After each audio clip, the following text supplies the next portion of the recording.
Hi, Ari Mermelstein here for the week 5 submission. So the first question is, what do I find the biggest challenge for the next generation of workers for motivation? Um, so this might sound old-fashioned, but I also struggle with this, and that's why I'm saying I think it's the fact that everything is automated. More processes are becoming automated. Um, so I think it's going to be hard to motivate people to actually do things. And when something requires either more hands-on work or more brain power, it's going to take longer to get done because these skills aren't developed in the younger generation these days, including myself. Um, and also, there's also like a degree of instant satisfaction. I think Amazon Prime created that, so didn't create that, but I think it's the prime example of it.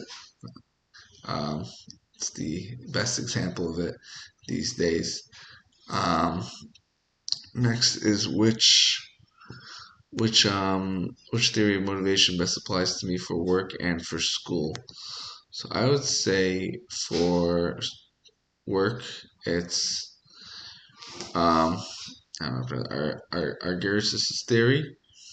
Um, I think that being a workplace being more flexible and I'm sort of like interpreting that as being more inclusive and getting people more involved, and being more open and hearing people's ideas, then you end up getting more out of people. And I think that would work for me if I would work in a bigger place like that. Um, and then for school, you know, this might sound interesting, but I think McClellan's need theory um, is makes the most sense for me for school. Like I'm going for an MBA to get to feel some to achieve something. Um, the need for power, which also I feel like is control. I if I feel like I have an MBA, I have more control over my destiny. It might not be healthy, but that's what I feel. Um, it's not the only reason I'm going for an MBA though. And then also, I didn't even notice this that the need for affiliation. It's nice being part of a group, our MBA group. We have a chat, which is nice. I feel a part of something. Um, it's hard to get those feelings ever since I left yeshiva. Um, it's nice, to always feel a part of something. Um, I wasn't expecting to get it out of this feel out of it, because it's over Zoom, and I don't know if we're ever gonna actually meet each other in person. Um, but it's so that's why I would use that for McClellan's need theory in regards to school.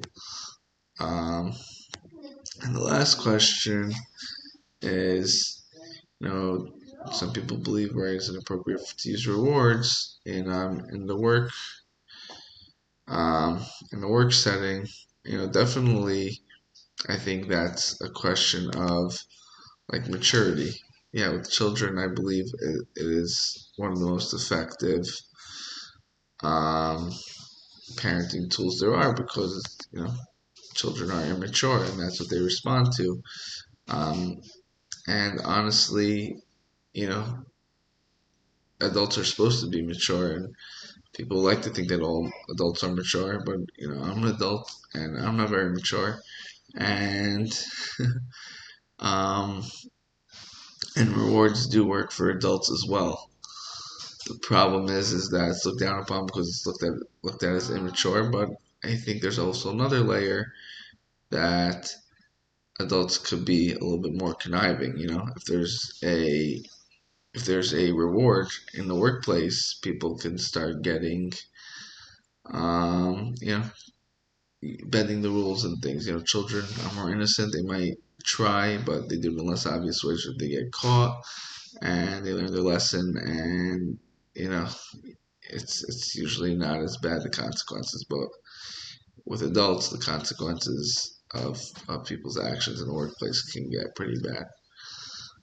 I think, and that's why rewards could backfire. All right. It's my thoughts. Thank you for listening.